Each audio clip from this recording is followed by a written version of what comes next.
Good morning. So we are starting now the very last part of Sefer Yehoshua, the two last chapters that are very, very similar to each other. Both of them speaks on a gathering that Yehoshua declare of Am Israel, in which he is saying his last words. So how many times you should say your last words? And also the messages are very similar to each other, even though there are some differences. I just read the first two verses from these two chapters. So our chapter number 23, starts much later after Hashem has given Israel rest from all the enemies around them. And when Yehoshua was old and well advanced in years, Yehoshua summoned all Israel, the elders and commanders, the magistrates and officials, and say to them, I have grown, etc. So he starts speaking with them. And also here it starts, Yehoshua assembled all the tribes of Israel at Shechem. He summoned Israel's elders and commanders, magistrates, and officials. And they presented themselves before God. So we can see that the gathering starting in the same way. So what's the difference? We're going to see Bezrat Hashem more about the differences in the next class when we speak about Perek of Daled. I just mentioned one explanation that maybe 23 is more for the leaders and 24 is for all the people. Why we say that? Because in verse 2 in our chapter, he says that he called to all Israel, and then it says like specifically elders, commanders, etc. And then he just starts speaking, Vayomer Alehem, and he told them, right? While we're looking on chapter 24, it says that Yehoshua collected all the tribes of Israel, and then he said he called the elders, etc. And then in the next verse it says, and Yehoshua said to all the people, which is missing in our chapter. So it looks like in 24 he spoke with everyone, while in 23 he spoke only to the heads. I'm not sure that this is a correct explanation. There are other explanations, like I said before, that we will see in the next chapter, but I do want to raise a question according to that. If we are talking about Yehoshua, and maybe before the question, I will add another thing.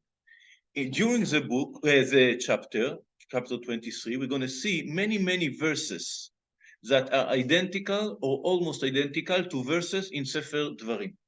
It's something that was also during the book. There were many things that were similar, but in this chapter especially, there are like full sentences that are word by word the same that was said in Sefer Dvarim. And it looks like Yehoshua here in some way is copying the way that Moshe Rabbeinu was saying his last words, because all Sefer Dvarim actually is again the last words of Moshe Rabbeinu. So it looks like it's very similar, and we're going to see some other things that are similar of the way that Yehoshua ends his life, or the last words of Yehoshua, with the last words of Moshe Rabbeinu, which is clearly the same saying goodbye, let's say, the last guidance, the last instructions, advices that Yehoshua gives to Am Israel. And here that comes the question. He doesn't call a specific person. He doesn't call one man and told him, you are going to be now the leader. But he called all the elders and the magistrates and the shoftim, right, the rashim, the heads of Am Israel. And here's the big question, which I don't have a clear answer. I think there's no clear answer for that. Where is the leader after Yehoshua? In the Torah, when we read about the last days of Moshe Rabbeinu, one of the main issues is who is going to be instead of him. Moshe Rabbeinu himself asked Hashem, you should name someone that will be after me. But Yehoshua doesn't ask from Hashem, and Hashem doesn't tell him, you should name someone as your leader. So who is the leader after Yehoshua? We don't know. It looks like there's no any leader. We have Otniel ben Knaz was the first judge, the first shofet, but he's not named by Yehoshua as his, how do you say, successor, right? He's not the successor of Yehoshua. At least he's not named as the successor of Yehoshua. We see that he had a specific war against one of the nations that were around Am Israel, but it's not. So again, the big question here, why Yehoshua? Why we don't have any leader after Yehoshua? Why Yehoshua himself didn't name someone? Why HaKadosh Baruch Hu didn't say that you should be the next leader. Maybe they want them to choose by themselves. Did they? No. So if that was the expectations, they failed in completing this. ברוך אתה אדוני אלוהינו מלך העולם שהכל נהיה בדברו. So the first explanation, which I don't like, but I still say it, is that there was no one there. There's no one in the caliber, in the scale of Yehoshua that could be the next leader. There's no one that would deserve to get this job. I don't like this answer because I would say, even though, let's see, it's true, it's still a question. Why? Why didn't Hashem created another leader? Because in the general things, in our personal life, we have the free will and free choice to choose our ways. But when we're talking about the nations, the nation is the whole nation, or when you're talking about the history, we believe that the history is not left to develop by itself. Hashem is managing the history behind the, how do you say, behind the scenes? The scenes. Behind the scenes. There is Hashem that is leading and managing everything. So it doesn't make sense that Hashem would leave it like that without anyone that can be the person that will do that. Why it doesn't charge? Yeah. So that's the reason I don't like this answer, even though, I don't know, maybe. The second thing is, let's see the other direction, totally the opposite. Do we really need a king or a leader?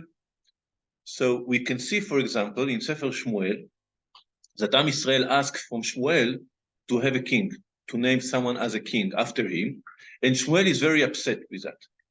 We're going to see that with Hashem in 2 books from now. Shmuel doesn't want to have a king. He said, you don't need a king. Hashem is your king. You don't need a human being to lead you. So we can say that according to Shmuel, the ideal situation is a nation without a leader. We can see that Hashem agreed with Shmuel. So maybe this is the ideal way to live according to the Torah, according to that, is without a leader, without a king. Again, it can be an answer. I don't think it's the right answer. And I would say that, first of all, in the Torah, there is a mitzvah to name a king. Even though this mitzvah is not very clear, there are, again, opinion about that, if it's something that is obligation or it's depend or permissible. We have to put a king, or we are allowed to put a king. There are 2 ways to explain that. But I think that if you look in generally, when we arrive to David, we see that Hashem is happy with kingdom. When we have Shaul as a king, the first king, he was in the beginning, he was good. I mean, Hashem wanted him as a king, but it was only as a response to the demand of the people. It wasn't something that was lekatchila, was that Hashem wanted that from the beginning. It was, well, they asked for a king, let's give him the king. But when you speak about David, he says, this is my chosen one. And he is a Mashiach. Mashiach, usually we're talking about the redemptor of the future, but Mashiach originally means someone that they mashchu shemen al rosho, put oil on his head. This was a name, they were named. So we are when we say we are waiting for the Mashiach, meaning we are waiting for a king. So all we can say, the Jewish philosophy that speaks about the future redemption, speak about the person that's going to lead this redemption. We can maybe pass few steps of the redemption without a Mashiach. We are nowadays, Baruch Hashem, with the establishment of the state of Israel, we are in the beginning of the redemption. We said, Reshit Tzmichat Geulatenu, the beginning of our redemption, but it will be completed only when the Mashiach will arrive. And we say, we believe that the Mashiach will arrive. Ani ma'amin be'emunah shlema beviat HaMashiach. I believe that the Mashiach will arrive. So we understand that the redemption cannot be completed without a person that will lead it. So we see that the ideal situation, the future redemption, which is the best state, the best reality of that the world can arrive, is with someone that will lead it, someone that will be the king. So again, to answer that, the ideal situation is not having a king. I also don't think it's the right answer. So it's not because there wasn't no one, there wasn't, they didn't have anyone that can be filling this role. It's not because it's better without a kingdom. I think that the answer is there is a stage when it's better to be without a kingdom, without a central leadership. The state is in the beginning, when they started to establish their nation, they were divided by tribes. It's a little bit similar to what we are doing here, like a province, right? Each one has like some kind of independence. So each state, each province has some kind of independence, and everybody together is a federal government, right? Do we really need a federal government? I know that here it's a little bit sensitive situation. What do you think? Would it be better to have every province for itself or have federal government? Yeah, federal government organized. Organize certain things. For example, what would it be better to have federal government? I don't think. Maybe I thought about exterior policy, right? If we have a war, we would prefer to be together, right? Have to raise an army. Maybe there are other kind of national development that can be useful to have a government, federal government. From the other side, there is advantages in being a province, because if each province has other needs, other kind of economy, of industries that can be developed, maybe even other languages, or maybe other culture. So there are some advantages of being divided to tribes, province, and there are advantages in being able to be all together. So in order to be able to have the maximum of the individual advantages of each province, there is a need, I think, in a time to develop this culture, right? So if not, it's just borders without any meaning. But when you have the tribe of Yehuda, which has its own culture and its own strengths and weaknesses, and you have the tribe of Dan that have other kinds of other aspects, so the union can come in the second stage. The first stage, each one of the tribe should develop by themselves. We know that in the beginning, it was even not allowed to marry between the different tribes. We talked about that. So it was like every tribe needs its time to develop by itself. And after a time, I don't know, it can be 100 years or 500 years, after a time when each one of the tribes develop its strength, its culture, its character, then can come a king to unite all of those together. With the condition that in the meantime, where there is a need to unite, for example, against external enemy, they will be united. So there was a time that it wasn't a need for a king, and Hashem was good enough to be the king of all of Israel, but they failed in the second condition. We're going to see in Sefer Shoftim that they couldn't unite against the external enemies. There was a need in a king that unites them. And they couldn't do these two things together. For one side, each tribe for himself, for other sides to get united when it was necessary. Anyway, but this is what I think is the answer. Yehoshua didn't name someone to replace him. And the next leadership of Am Israel is called the Zkenim, the elders. Meaning not one person, many different people, right? And heads of tribes. It says Ziknei Israel, the elders, not necessarily the age, right? Ziknei Israel meaning the wise people, the ancient wise people. And then Rashim, the heads. Here it translated as commanders, but it's in other places they explain meaning the heads of the tribes, meaning the local leadership. There are elders that are like general leadership, not named by one person, but different persons, 70 maybe, says there were 70 elders that were the leaders of all of Israel, and then each tribe has its own leaders. Okay, so this is a question that was, it's general question about Yehoshua, and now let's see the chapter itself. So it says, much later, after Hashem had given Israel rest from all the enemies around them, and when Yehoshua was old and well advanced in years. So we have here mention of a time. It's one of the differences we're going to see in chapter 24. There isn't a mention of time. It can be any time during the book, because you know that it's order. It's not always according to the times, right? This can be mixed. Anyway, it says in the end of days of Yehoshua that Hashem gives them rest from their enemies. Here's the question. we know that there's still goyim, other nations in the land of Israel. What does it mean? It rest. It gives them rest from their enemies. It means that the big war is over. Now there is a mission to establish all the little places that we spoke several times. Anyway, Yehoshua called all Israel, the elders and commanders, the magistrates and officials, and said to them, I have grown old and am advanced in years, as you may see. So why does he say that? It's something similar to what Moshe said. Moshe, when he finished his day, he said, I'm already old, even though I have the same power, I have to go. You have to continue without me. Meaning, you don't depend on me. And that's what it's saying in the next verse. And say, you have seen all that the eternal, your God, has done to all those nations on your account. For it was the eternal, your God, who fought for you, meaning, and not me. You don't really need me. You don't really need a leader, maybe, because the real one who's doing all this is Hashem, right? So you don't have to be worried about that, and you have to recognize that your success came only thanks to the help of Hashem. And then, generally, it says there are two missions. I leave you two missions.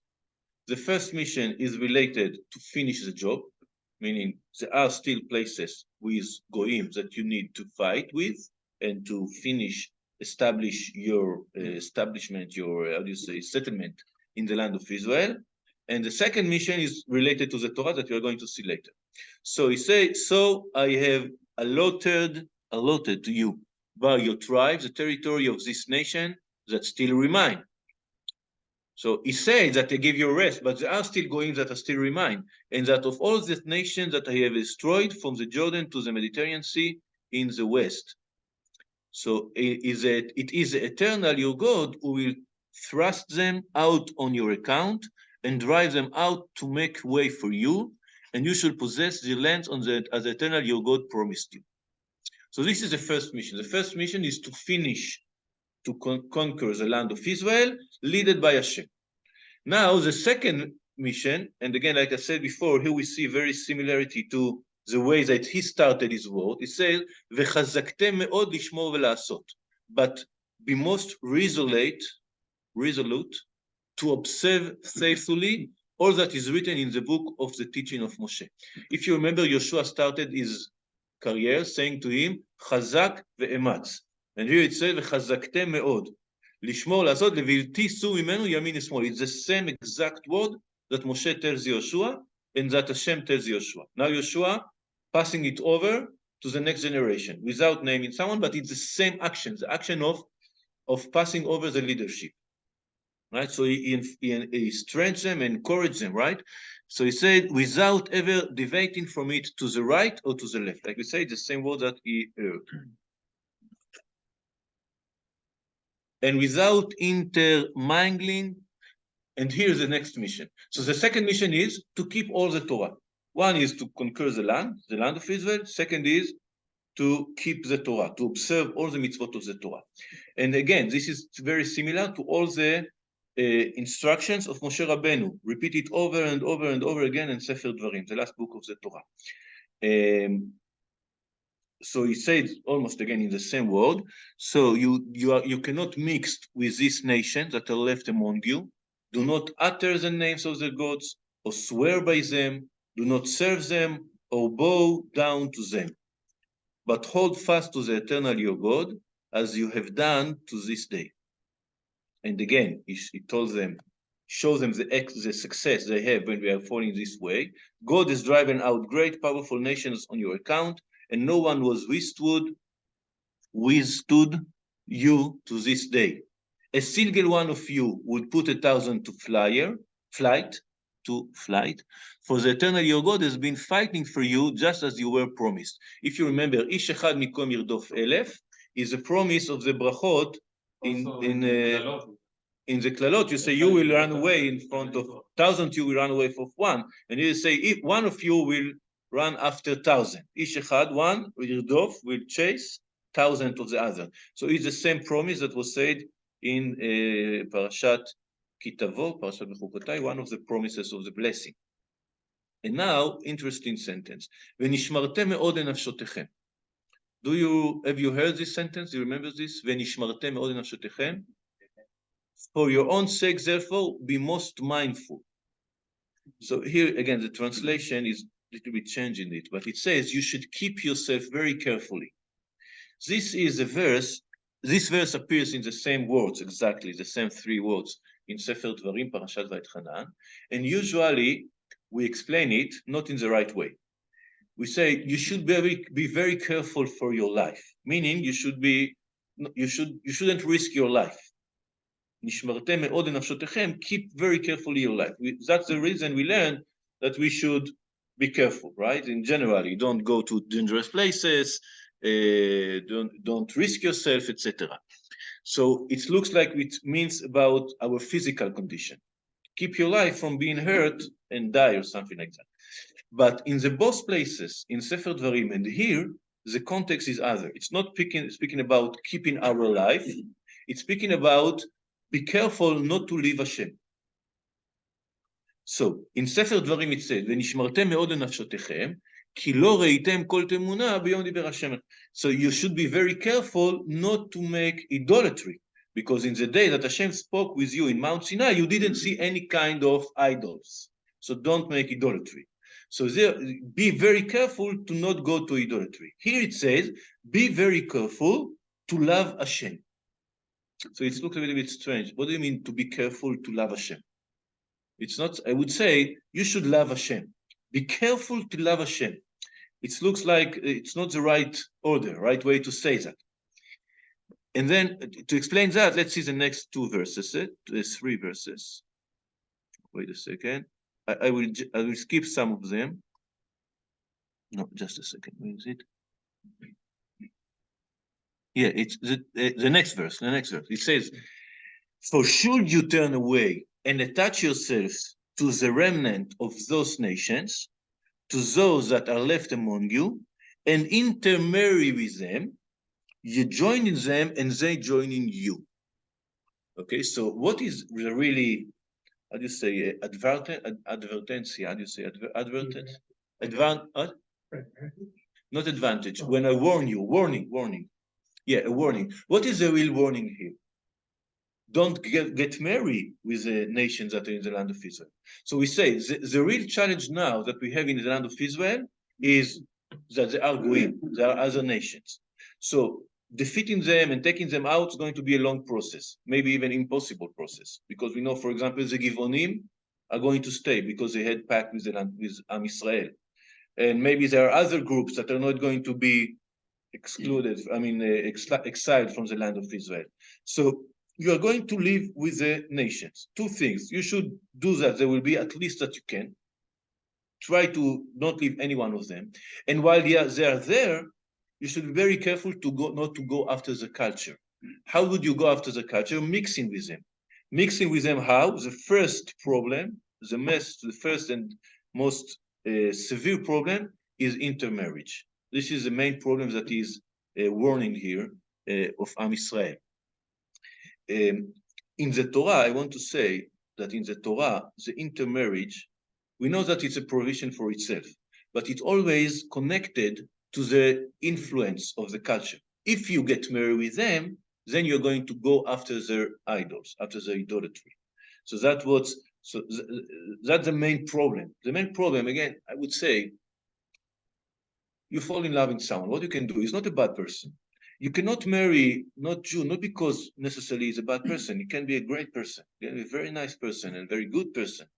But when you get married with other nation, this mix, this intermarriage, what you're going to do, that you're going to forget your Judaism.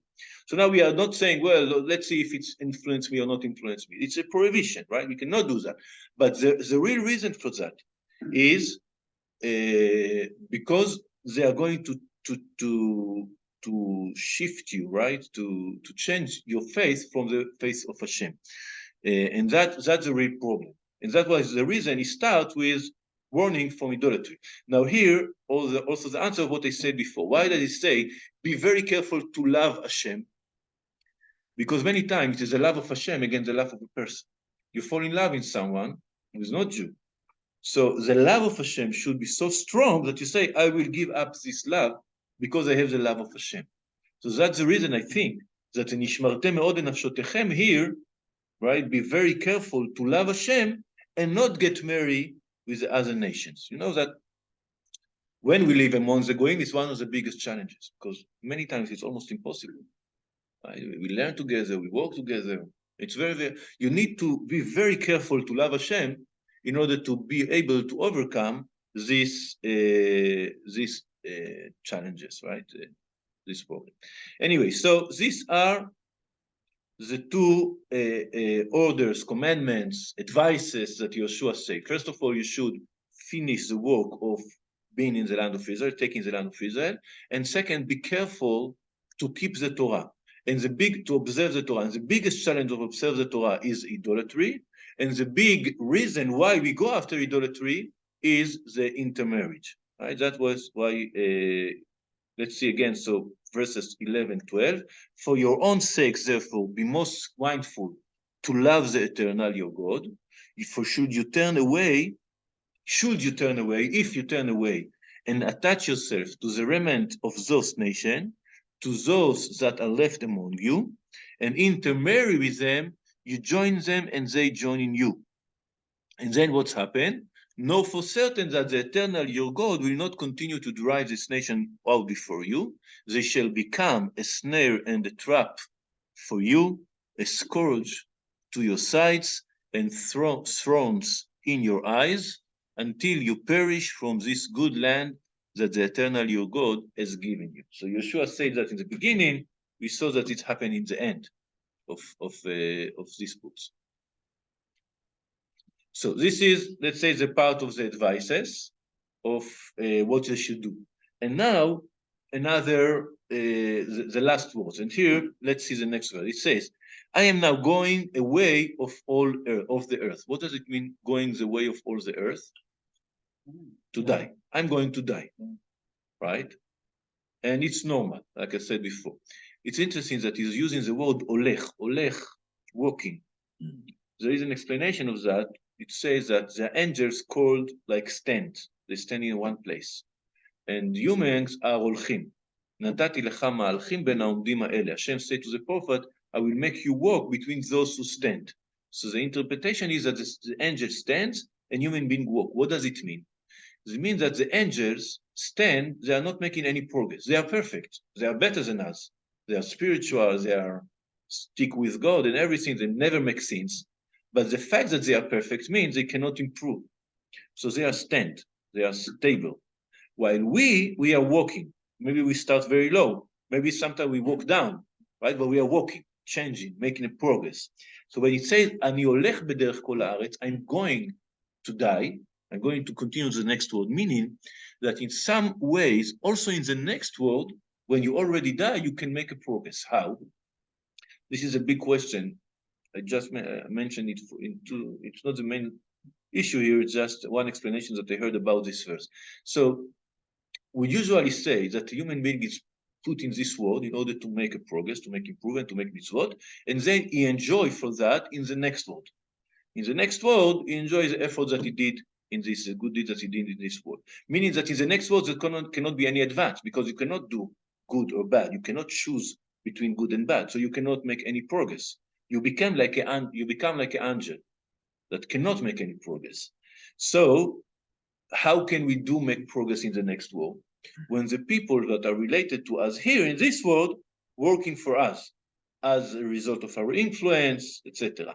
That's the reason, for example, we say Kaddish. We have Yortzeit. What does it mean? I say something for the elevation of the soul of someone that passed away, meaning that my actions here in some way can make the other person walk, make an advance, make a progress.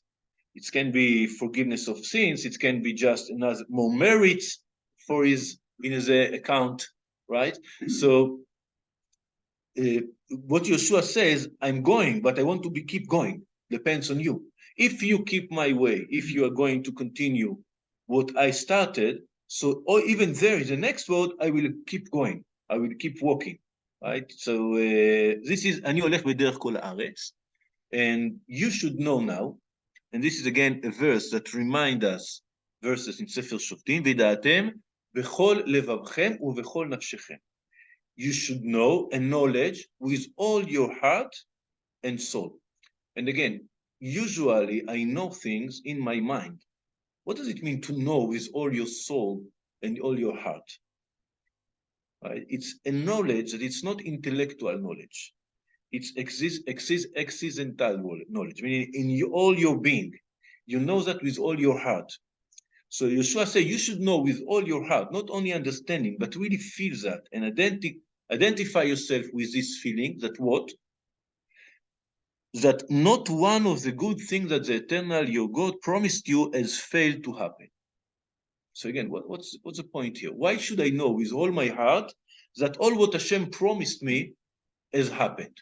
I can just see. If it's happened, I know that it's happened. If it didn't happen, I know that it wouldn't happen. What does it mean? Know with all your heart that everything that Hashem promised you has happened. And the verse continues, says, they have all come true for you. Not a single one has failed, failed, right? So what do you mean that I have to know with all my heart that all that Hashem promises happen? Meaning that I can, by mistake, think it didn't happen, or feel it didn't happen. Meaning you have the reality. The reality is not perfect.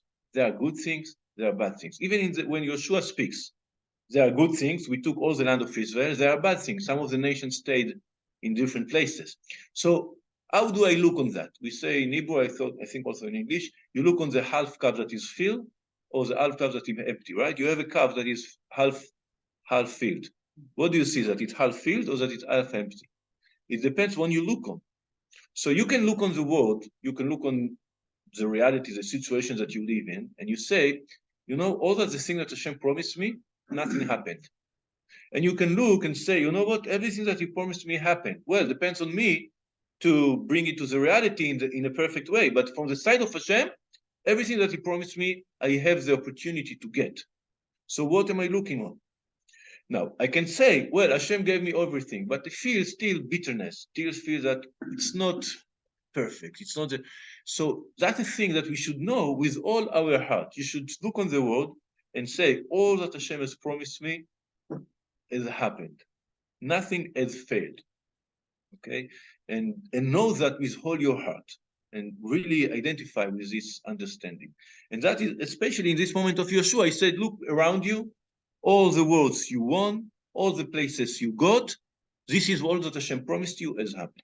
So this is the explanation according to the pshat, the literal meaning of the word. The Midrash gives another interesting interpretation. It says, what is the davar atov, dvarim atovim? What are the good things that Hashem gave us? We can say wealth, the land of Israel, that we won the wars, many, many good things. This is the good thing that Hashem promised us. We can also understand that the real good thing that Hashem gave us is the Torah. So if according to the Midrash, this verse doesn't speak about the promises of Hashem, of the good thing for the land of Israel. It speaks about the Torah. The Torah that Hashem promised us, nothing has failed. Nothing went out from that. What does it mean? All the Torah that Moshe received, I received from Moshe, and I will pass it over to you. And nothing's changed. The Torah didn't change. Maybe we will apply it in a little bit different way, adequate to the new reality in the land of Israel. We have to do a lot of things to understand how to implement the things that are in the Torah in the reality. But all the Torah that I received from Moshe, I pass it for you. I transfer it to you, to the next generation. Okay, so in this Torah, nothing has failed, nothing is missing. And now the last two verses of the chapter are a little bit strange, because how would you expect someone to finish his life, his last words to someone? I would expect to finish it with a good thing. And I bless you that you have a good life. And look how wonderful the world is, or I did my best to help you. I mean, it's something that positive. But the two last verses are very negative. Yehoshua tells them, you are not going to complete the Torah, and Hashem will punish you. The same exact things happen with Moshe Rabbeinu, and very similar happens with Shmuel Hanavi. So some of the prophets or the leaders of Am Israel say the last word that they said. I'm assuming right now that this is the last word and not the next chapter, but maybe the next chapter doesn't matter. Still, this speech, this gathering, is calling all of Israel, and he says his last word to them, or one of the last speeches that he speaks with them, and he finishes it in a very negative way. He says, look, everything is perfect right now, but you are going to ruin everything. Okay, let's see the verse.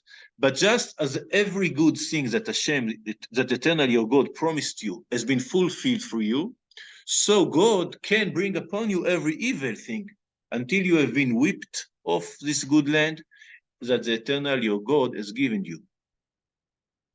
If you break, so it doesn't say if in Hebrew, it says when. Here, it can be understood. So this is one answer. What I said is a question. Why does it finish in bad words, right? And here in the translation, it adds two words that are not in the Hebrew verse. It says, so God can bring upon you. Can. The word can doesn't appear in Hebrew. It says, the same way Hashem will bring on you every evil thing until you have been whipped. You will have been whipped of the eternal. So it doesn't appear the word Yachol, and also the word if you break. You see, the verse 16 starts with the word if you break the covenant that the eternal your God enjoined upon you, and go and serve other gods and bow down to them, then God's anger will burn against you, and you shall quickly perish from the good land and that you have been given. Okay, so the last word will be you quickly perish from the good land that you have been given. Anyway, this translation that adds the word can and add the word if, it's interpretation. It's not a promise that will happen. It says, remember that this also can happen. So we can explain like that. But again, like I said, in a Hebrew, it doesn't look like that. And I just want also to read the last words. Tell me if you know this word. וחרף השם בכם, ועבדתם מהרה מעל הארץ הטובה אשר נתן לכם. קריאת שמע, we say that every day. But there, it's part of the context. It says, והיה אם לא תשמעו, if you won't hear, and then Hashem will be angry with you, and will exile you, will make you an exile, right? And then after it says, but then he will return you. Here, it says like a fact. Hashem is going to be angry with you, and he will make you perish from the good land that you have been given. So why to finish so hard? So like I said before, we can say it's not necessary. It's something that is warned them. Don't arrive to that. You know that now you get everything that you want, that Hashem promised, but that can be changed. No promise and no reward is forever if you change your behavior. So this is something that we can understand. And we also would say, but why to finish with that? Because it's so important to warn them. It's not now we are going to make them smile or make them feel good. We should, Yehoshua think, I should finish with the hardest word in order to make them understand that it's real, it's serious, it's not a joke. It's not maybe, it's a real risk that you should take into consideration. Don't underestimate the risk of abandoning the words of the Torah or the way of the Torah. It can also be seen as a warning of something that will happen in order to make them understand that it's temporal, even though it doesn't add what Moshe Rabbeinu add after that, that in the end of the day, if you will make tshuva and return, it doesn't say that. But when it's happened, we know that we already said that it's going to happen. So we understand that it's part of the process. Yehoshua didn't bring them to the land of Israel in order to, after that, go away forever. So we understand it's part of the process, but part of the advancement, of the progress of the history, that will include the part when we are leaving Hashem and we are exiled from our land, only to after that return. It finished here, but again, so the book continued to another chapter, when there, the end will be a little bit softer. But again, this end of this speech came to make us understand and treat very seriously to the threat, to the risk of abandoning the way of the Torah. So, B'ezrat Hashem, next week we are going to see the next chapter, chapter 24. I'm not sure if it's going to be one class or two classes, but then we finish Sefer Yehoshua. B'ezrat Hashem, before Sefer Shoftim, we try to make more people know about that, and maybe more people are going to start with us again, hopefully. Thank you, Rabbi. Okay, thank you. And thank you, Joe and Phil, for the breakfast. Yeah.